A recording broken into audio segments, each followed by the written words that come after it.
think too, living out your faith in such a way that like your life lives it out. It's not the words that you say or the things that you preach or sing or teach. Your life lives it out. And so you hope that you would have enough grace for yourself and for your family, and that those that you get to live in relationship with would find the same grace for one another so that you can live it out together. Yeah.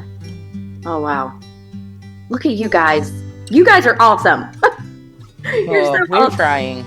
Welcome to the Resilience Reborn podcast. We are your hosts, Angie and Trey Easley. Each episode, we bring you powerful stories of people who have faced unimaginable challenges and emerged stronger. We'll find hope together, one story at a time. Now, let's dive in. Hi, and welcome to Resilience Reborn podcast. I'm Angie, and I am super excited to share a really, really awesome story with a great couple tonight. We have Rachel and Joe Pierce on with us. So hi, welcome you guys. I'm so excited you're on my podcast tonight. Well, hello. Thank you. If you wouldn't mind, just go ahead and share with our audience a little bit about you and just give us a little background of your story. Okay, I'll go first. I am Rachel Pierce, and I've known Angie since our college days. So thankful for the Radford days. Yeah. We were both in the music program together, and we studied. I took music and worked. Well, I changed my major and did not finish the music ed program, but it was all for good. I took the extra theory and composition work and turned it into a bit of nonprofit and church ministry for the last 25 years. Awesome. And now I'm working in another nonprofit ministry space in the healthcare industry. So yeah, I use that degree every day. Oh, that's awesome. Yeah. And I am a native Floridian. I grew up in Jacksonville, Florida. Okay. I have a bachelor's from Southeastern University in mass communications. I guess I communicate every day, so I do use that. Mm-hmm. But then I went to served in ministry for nearly 20 years in every aspect of church ministry there is, from youth pastoring, assistant pastor, senior pastor for several years. In the midst of that, had got 2 other seminary degrees, and then over the course of those 25 years, I have been divorced, widowed, and now remarried to Rachel. And we've been married a little over 7 years, and it's been quite a journey. A lot of grief from several areas through that journey, and just happy to share that. I'm told all the time, I don't know how you do it, how you could make it through, any one of the stories. Right. But it's, to me, just shows the redemption that our God has for us. Right. That's how powerful. How powerful. I am so excited to have you talk tonight because, and I oftentimes get that as well. How did you get through, your tragedy and how are you so strong? And I mean, like you said, there's a reason why we are going through this, and there's a purpose, and it's to find that. So I think that is so powerful. Okay, well, we're going to dig in just a little bit to your, about your story, and we'll just kind of let the conversation take us where we're going to go with that. So my first question is, Joe, can you share with this community how you individually cope with the loss of your wife? We're speaking to the fact that you were a widow, and kind of give me, some background on that. And then to Rachel, how do you cope with Joe's loss and all that must bring to your marriage and your life? For one thing, I tell people this all the time, that grief is something that's always with you. Mm-hmm. And the closer you are to the point of the tragedy, the heavier the grief seems. Mm-hmm. I don't think that the weight of the grief changes. I think we just get stronger carrying it.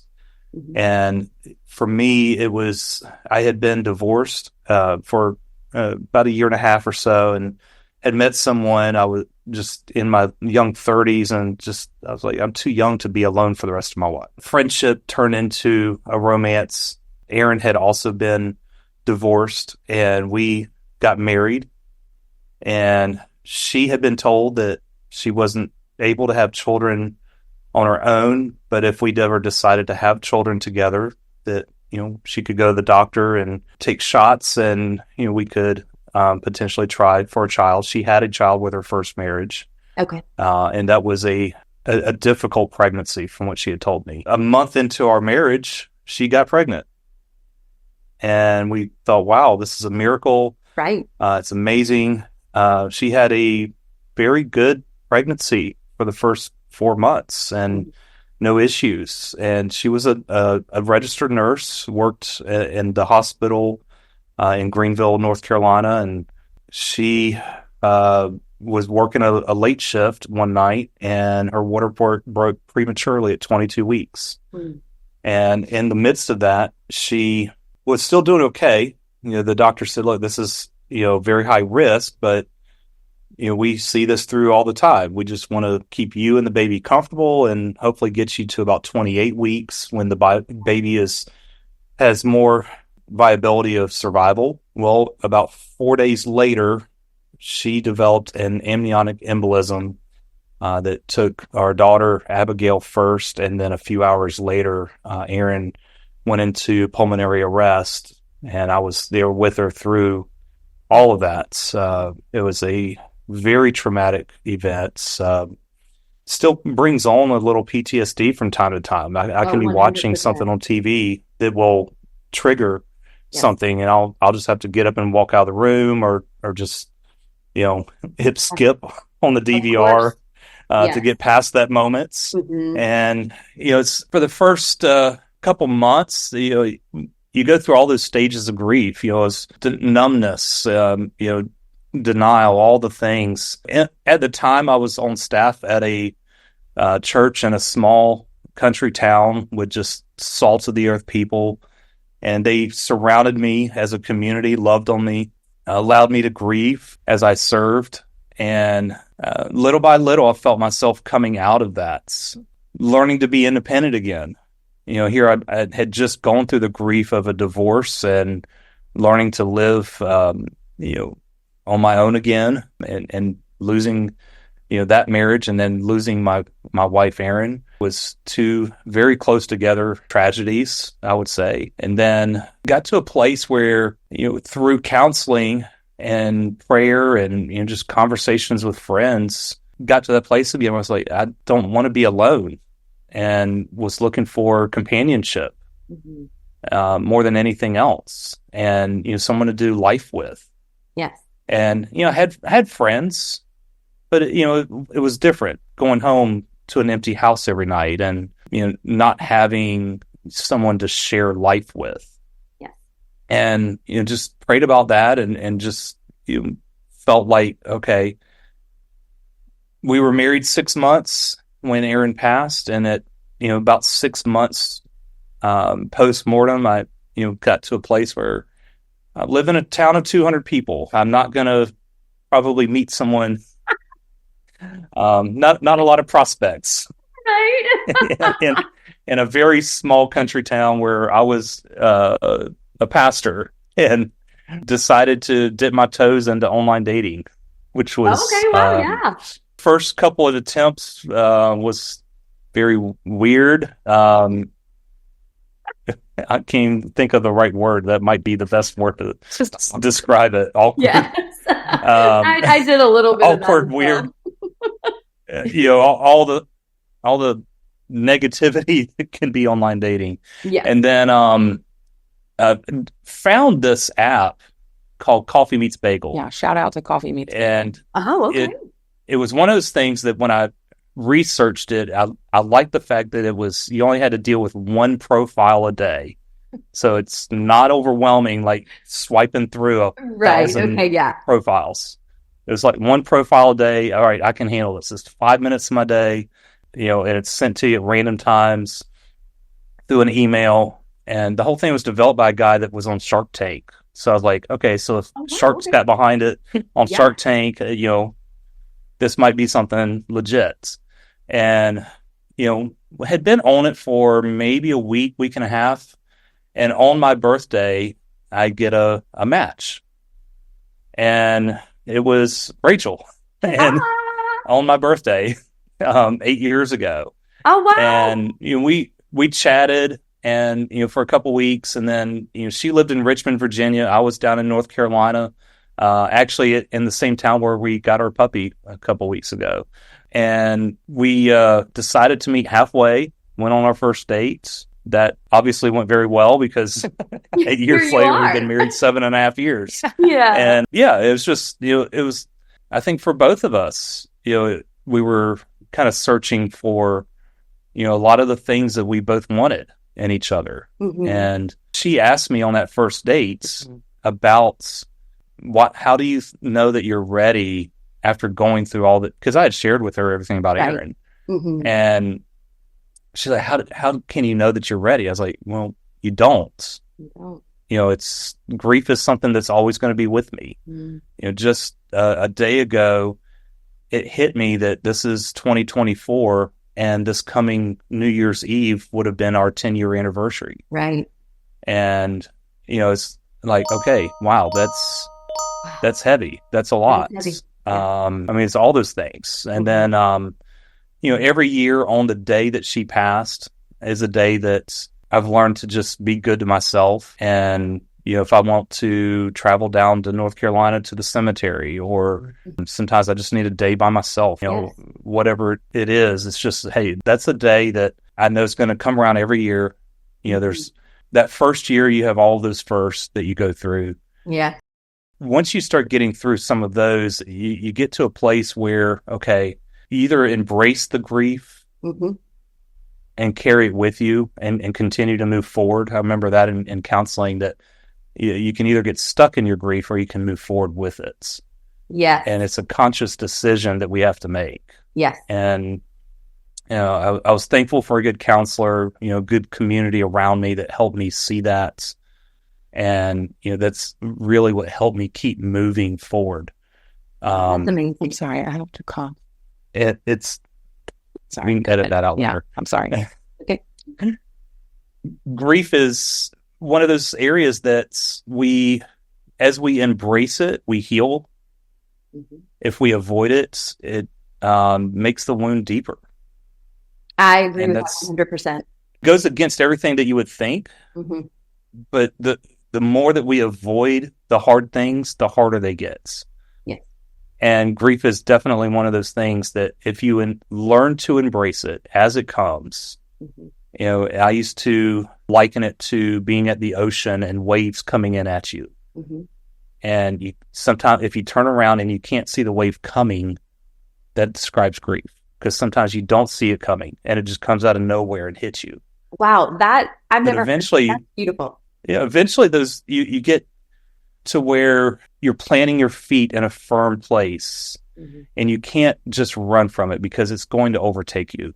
But as you embrace that grief, you begin to heal, and that healing is just taking an open wound and closing up, but you still have the scars. Yes. And just like the physical wound that heals and you have the scar, if you injure that same area, it's going to be tough. Yeah. Oh my gosh. That's amazing. You are amazing for your viewpoint on all of that. And a lot of what you said resonates with me, because for a long time with my grief, I just pushed it down. I knew that I wanted to be with someone and I could not be alone. I was 25 when my husband passed away. So I knew without a doubt there was no way I was meant to live my life alone. Right. So like you, I met someone and I got married, and it was pretty instant, right? It happened in a short amount of time, and life just kept moving and I just kept moving forward. And I think that I just pushed a lot of it down and I did not deal with it. I had a whole lot of guilt and everything with mine too, though. I did do I deserve to be happy? All the things that we all go through, right? And so I found years later that I had not dealt with my grief. and I had trouble finding purpose in it. And that is what has led me here. But we're talking, I'm 19 years now on my journey. So Wow. what you just said is amazing. So amazing. That is a testament to anybody listening to this, that, you know, that if you look at it from your viewpoint, that it's just so powerful. I love that. Okay, so Rachel, how do you cope with this loss and what it brings to your marriage? Tell me a little bit. Yeah. You know, I think Joe mentioned it. I asked on our first date, you know, why are you ready to go on a date with someone? Tell me about your grief. Be honest with me about your loss and what it feels like. And I knew he wanted to find a life partner. We had both been, you know, in marriages before where we knew what we didn't want. And so I think that helped us inform what we did want, right? Yes.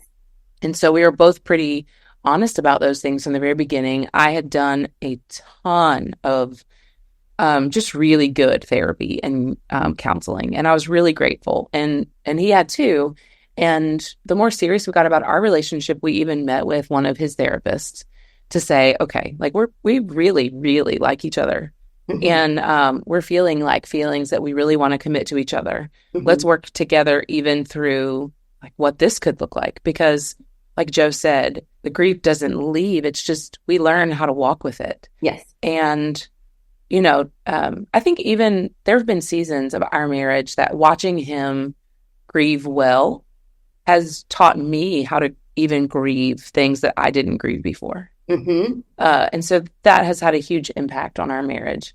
I think the other thing too is it's just really important to honor what you're feeling.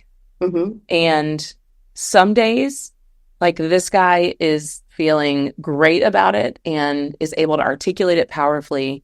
And then other days I can look at him and know that he's not okay. Yeah. And that's okay. Because loss and tragic loss and grief are really big feelings. And I think one of the things that we've learned is how do we treat each other with as much grace and dignity and respect on those hardest of days. Right. Like he said, sometimes it means that he takes off to North Carolina for the day. And, you know, we buy flowers for Aaron and Abigail. And, you know, as a family, like we buy sunflowers so that he can take them to the grave. Or we go out to dinner and eat fried pickles because that was one of her favorites. That's what she likes. That's what she liked, you know, or just like ways that we try to honor Aaron and Abigail, even in our home. I mean, our daughter is named Hope. So Aaron's middle name was Hope. Abigail's middle name was Hope. We thought when we found out we were having a girl that her middle name would be Hope. But we went to Jacksonville and we were spending the evening with Meemaw, who just recently passed away. It's like another level of grief, right? And Meemaw is she was 94. And she was like, when you think of someone in your life, she was that rock, Joe's entire life. Okay. And so we asked, we said, we knew her first name was Nell. And I was like, Meemaw, what is your middle name? And she said, my name is Marie. And I looked at Joe and I was like, that's it. Hope Marie. That's Hope's name. And so it was it stuck. Oh, and awesome. So, yeah. And your mom's middle name is Hope as well. So there's like a lot of. So that's really meaningful. Really meaningful. Yeah. Oh, and right after we got married, Rachel did something when that first anniversary of Aaron's passing came around, where she took my boys to Hobby Lobby and got a shadow box, and she went into like the keepsake box of things that I had just held on to of Aaron's, and made a shadow box, and it's hanging in our house today. You know, it's like the stethoscope of, you know, when she was a nurse, and some mementos that Aaron and I had in our, you know, short relationship, because we were together maybe a total of a year and a half. So not very long, married 6 months out of that year and a half. But out of that, you know, Rachel created that shadow box, and it's a, you know, just a place that we can, you know, honor her and her memory, and, you know, Aaron helped shape who I am Right. in many ways. Mhm.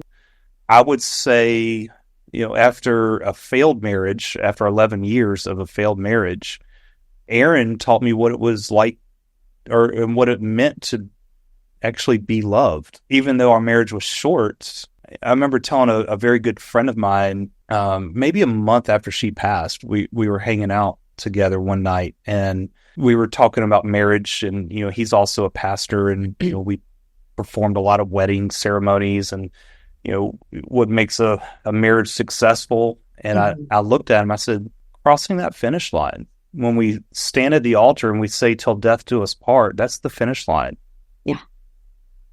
And it was one of those surreal moments. Like, I thought it was going to be a marathon, yet it was a sprint. Mm-hmm. We did a whole lot of things in that year and a half. A short amount of time. In a very short amount of time, we had made a lot of memories. Mm-hmm.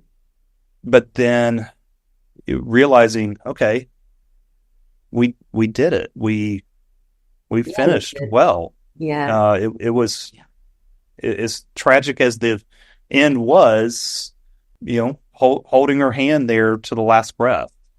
And then last summer, seeing my dad passed away last summer, and mom and dad had been married 49 years.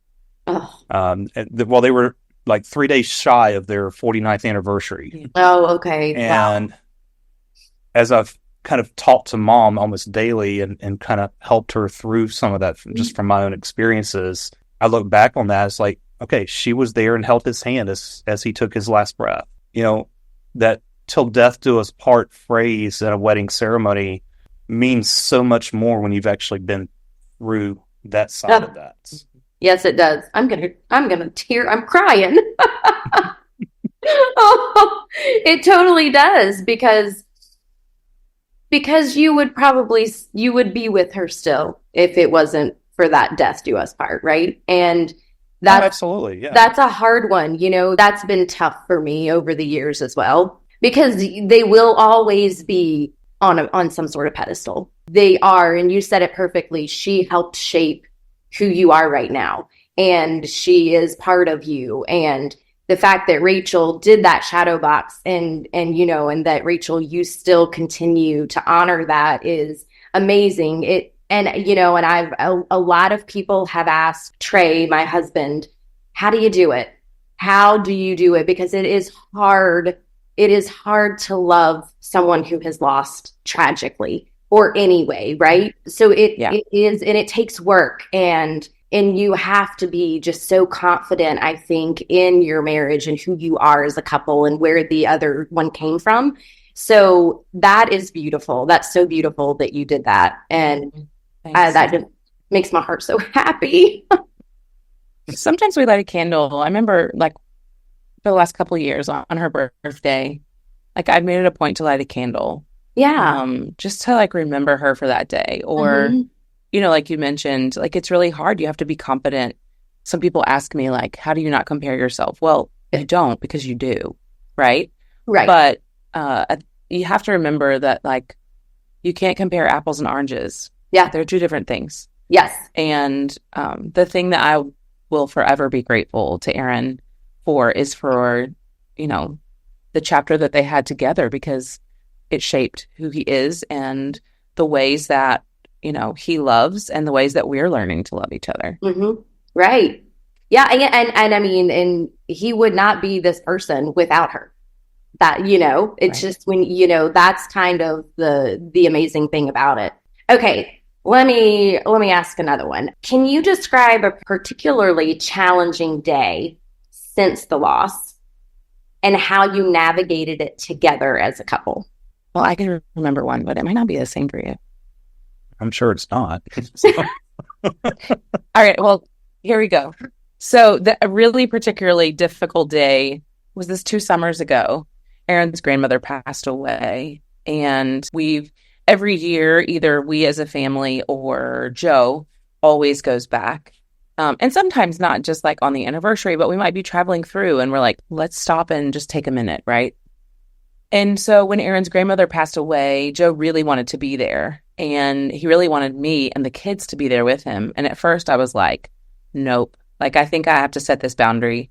I really want you to be there because I know that you need to honor this. But I don't know that I can do this. Yeah. And he let it, like, I think the thing that we've also learned is that we have to give each other space.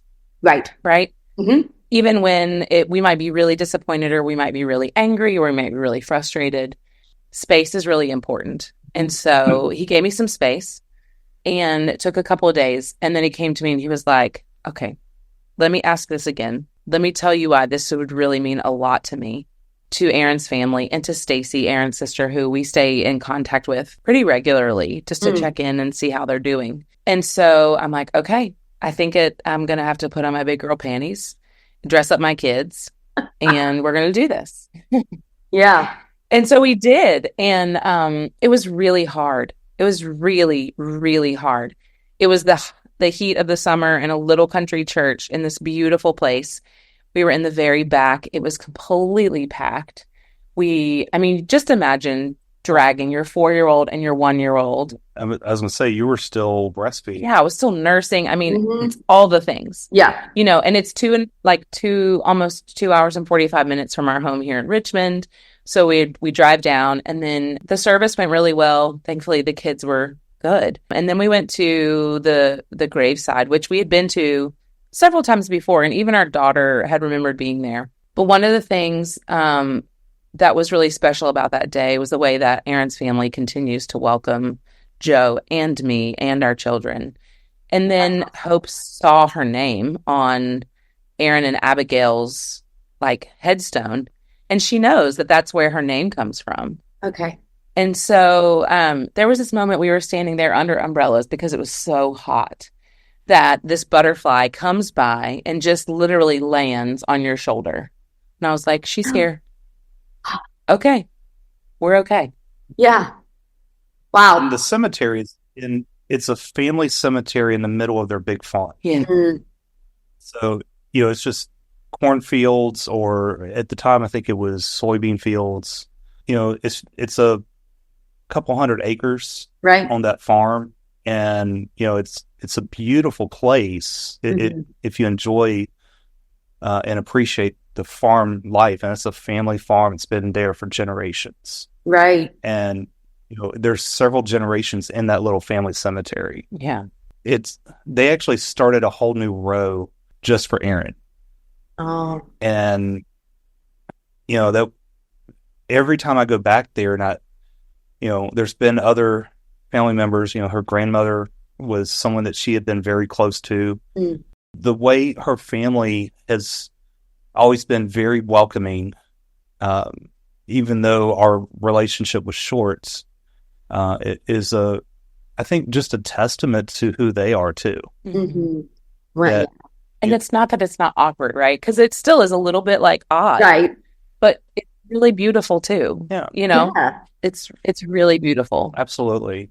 And I was going to say, for me, that same question, probably last summer when I got the phone call that Dad had a stroke in the middle of the night. And here we are, 10 hours away from Jacksonville, and trying to figure out, okay, what do we do? Is he going to come out of this? We just didn't know anything. And it was that same week that Aaron passed. It was 3 days after. Yeah, it was within 3 days. So oh, wow. it was okay, why is it got to be the same dang week? And, we packed up everything, packed the kids up. We were And right teenager. our teenager that's going back to his mom, that he spends the school year with his mom in Florida. So I was like, I'm sorry, but we're going to have to cut your summer short because we're going down there. We don't know how long we're going to be there. Mm-hmm. So we had to pack all of his stuff up and take him back to Florida with us. And we're driving through the middle of the night. Yeah. And wherever we were, somewhere in South Carolina, I guess. At the Buc-ee's. Oh, yeah, it was at Buc-ee's. At I'm on the phone with my mom and brother and the church nurse. And my mom is hysterical moment. She's not understanding and processing things very well. My brother, he's there he only lived 3 hours away, so he got there right away. Mm-hmm. He's trying to help mom. He doesn't know the right questions. 20 years of ministry has taught me what to ask. Right. Yeah. I've sat through so many families through that. You just know I'm the sure. right questions. Mm-hmm. And I'm on the phone in the middle of the night at Buc-ee's in South Carolina, and I'm talking to this charge nurse, and I'm asking all the hard questions. Mm-hmm. And I'm hearing mom in the background. I'm hearing my brother, and I'm like, and then it hit me what day it was and where we were. And then we had to make that hard decision to pull him off of life supports a few days later. And it was on the day of what Aaron's funeral was 7 years before. And it was like, oh, wow. Why does it have to be today? Right. I know. But it was one of those moments where I had my older son sitting with our two little ones out in the lobby, and Rachel comes in the room with mom and my brother. Having her stand there with me in those last moments with my dad. Mm. And that's probably a whole different podcast, but that was a difficult relationship with my dad. We had a complicated relationship. Uh-huh. But it was having been through that with Aaron. Yes. And I've, as a pastor, sat with many families in those moments. Mm-hmm. With Aaron, it was very tragic and hard, and it was like all the bad things that you see in movies when people lose someone. You went through it, yes. And it plays like a movie in my head over and over all the time. I'm sure. With Dad, it was such a hard moment, but I was able to draw from the strength that I've gained from losing Aaron.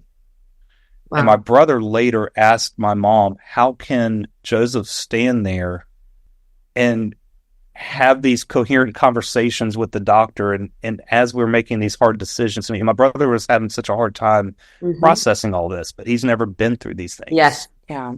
Yep. And, we both have seminary training. We both have ministry training. So like Joe said, we've both been walking with families through really hard and difficult things for the last 25 years. Yeah. So it's not that it's okay that it's the norm for us. It's just that we have different muscles, and you exercise them differently, even when they're your own muscles to exercise. Yeah. Oh, I'm sure. Yeah. It is always different when you're on that side of the table and you're the one going through it, rather than just holding the hand of a family member as they're saying goodbye. Right. But in both cases, I think faith is one of those things that you really just can't explain it to someone that doesn't have faith. That, when someone asks me, I don't know how you could have made it through that. And I know they're not a believer. So it's like, how do you explain, well, my faith got me through it? I don't want to sound cliche. Yes. But that's literally where the strength comes from. Yeah. Yes. I think too, living out your faith in such a way that like your life lives it out. It's not the words that you say or the things that you preach or sing or teach. Your life lives it out. And so you hope that you would have enough grace for yourself and for your family, and that those that you get to live in relationship with would find the same grace for one another so that you can live it out together. Yeah. Oh, wow. Look at you guys. You guys are awesome.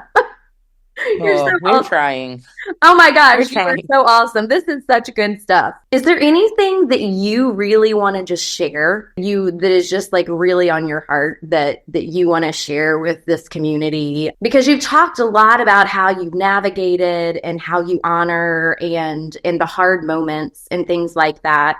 You touched on there's honesty everywhere. Communication is key. Being honest, allowing grace, which are all things that you have to do in a marriage without those challenges that you guys both have on a daily basis, right? I mean, we all know that communication is key and to be honest, but it's especially important when you have, pasts that are tragic and, that you cannot change, and that had that tragedy not happened, you would not be where you are right now. So I don't know if there's anything you have to share. You can do that, or I can ask another question. Oh, no. Do you have anything? Sure. Oh, gosh. You are awesome. He Like always has something. I could listen to you. I think that we should do another podcast, another episode. Yeah, part 2, right? I'm game for that. Okay, awesome. It's probably my communications background. Yes, I know. You're so great. For a couple things. One is, in any relationship, there doesn't have to be tragedy there to be baggage there. Mm-hmm. Yeah. You come into any relationship bringing your past. Yes. And with your partner, you have to give grace, obviously. Mm-hmm. But I think you have to be good to yourself as well. You know, I teach this class with a group of men that are in rehab. And one of the things I always tell them is you have to take care of yourself. Yeah. If you're not healthy, how do you expect to be a healthy dad? Mm-hmm. And, you know, in those cases, I'm talking to them about not just sobriety, but mental toughness and mental strength. You have to be good to yourself and recognize those times when we know when we're physically tired, we need to rest. Mm-hmm. But we're not so good at when we're mentally tired and I need a break. Yeah. I need some space. Mm-hmm.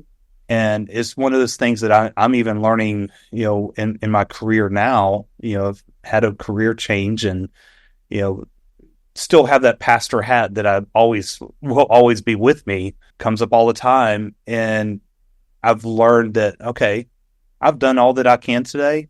I'm just going to pack up and I'm going to take the long way home because I need a break. Mm-hmm. And I, you know, just ride in silence. Yeah, I do that a lot. It's yeah. I think in our society today, we view grief as something that's you get over. Oh gosh, I know.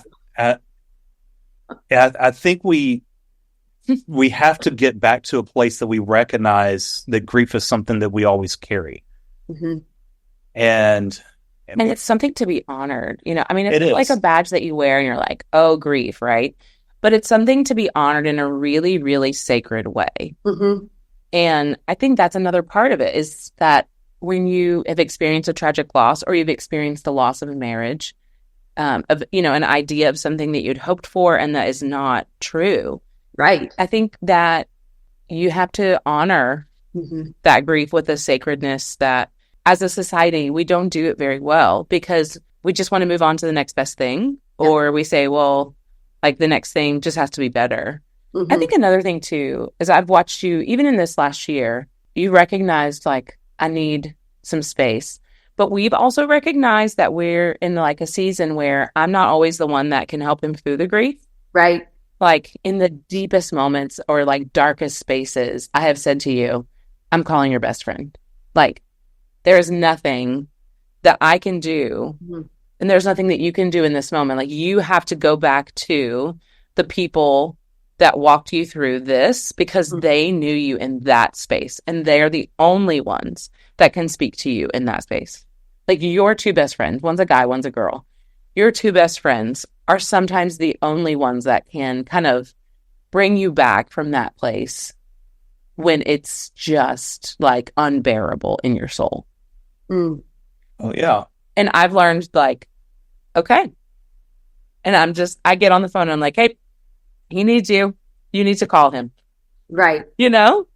Yeah. And I kind of agree with that too, because that is, you know, just with Trey and I and my loss. And then he actually lost his mother when he was 15 in a car accident.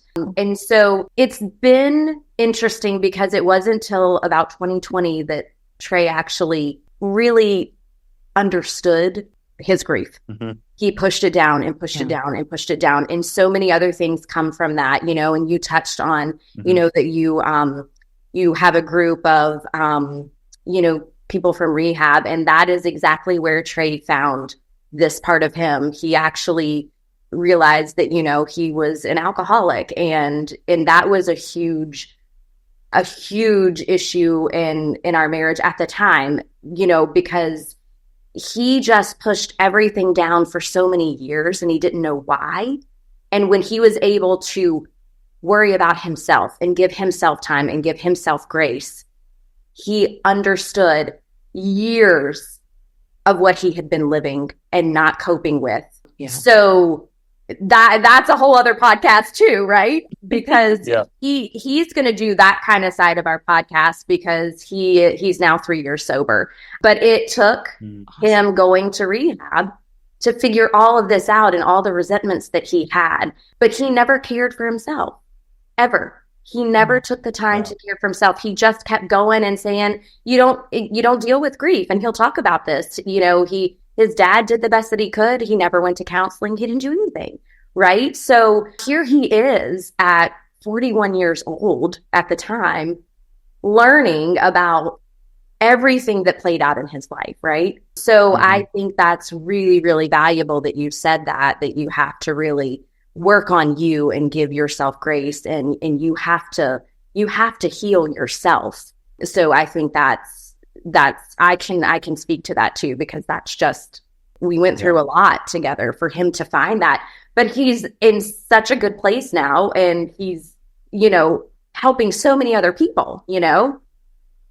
Yeah. That's beautiful. Yeah. Well, I think that's part of it too. You know, the healing, it involves embracing your grief, but you get to a place where you begin to serve and help others around you. And I found that the more that I did that, and, you know, the more that I was willing to get in a pulpit and share my story, Yes. the more that I healed. Yes. And the first couple times was extremely hard. Even after, you know, at the time had been preaching for 15 years, and I would get up and freeze. Oh, Excuse me. And I was blessed to be in a community of people that just showed me grace. yeah. And they would look at me like, Pastor, it's okay. Take your time. And I, you know, would regain my composure and then move on with the day's, you know, festivities, if you will. And then they invited us to come and share the story together. Yeah. That was some redemptive time too. Yeah, that was, you know, we wrote a message that we preached together in a couple places. And, you know, that was looking back on that was one of those benchmark moments for us that we could go back to some of those same places that Aaron and I had served and share our story. Oh, that's awesome. And that was a powerful time in our relationship and sharing with others. And, you know, sometimes you don't think that your story is all that big a deal until you start having other people come to you and sharing with you of, thank you for sharing that. And then they share something, and then you find that they're coming into a place of healing for themselves. I think we had to go through loss and healing too. Like we, in our own marriage, have experienced loss through miscarriage. And so not just one, but multiple. And so, you know, that grief is different, right? It is but different. It's still loss. Yep. And so I think that taught us a lot about grieving with each other and learning to honor each other's grief when it's shared. That's good. And even, yeah. One final thing I've thought about a lot, you know, when I shared about the shadow box that Rachel made, there's a little known or little used biblical principle of memorial from the Old Testament, where God actually instructed the Israelites to build memorials. And when you realize the places that they were building memorials were places of grief, that it was a place to go back and share with, and the instructions were there. This is a place to share with your children and your children's children of what I did here. But in many of those places, it was a place of loss, but there were lessons learned. And in our culture today, we've lost that ability to really honor the past and memorialize it properly. That, you know, there's lessons to be learned.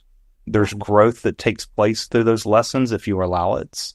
And it can be sacred space instead of it being like an idol in like a weird way, right? Yeah.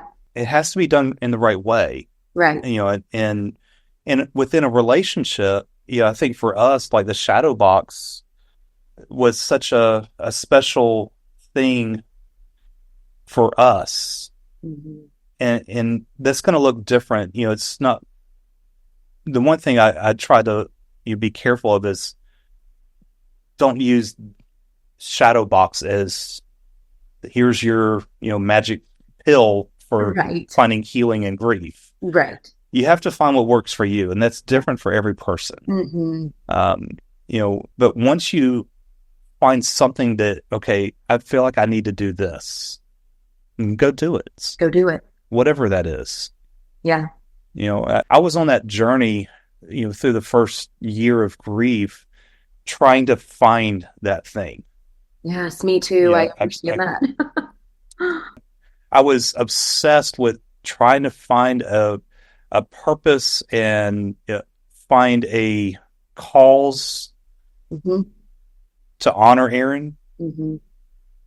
And looking back on it, I realized that I did a lot of the things that I had been searching for and didn't even realize it at the time that I was doing those things. Yeah, that's amazing how that works sometimes, right? Yeah. Oh my gosh. This was absolutely amazing.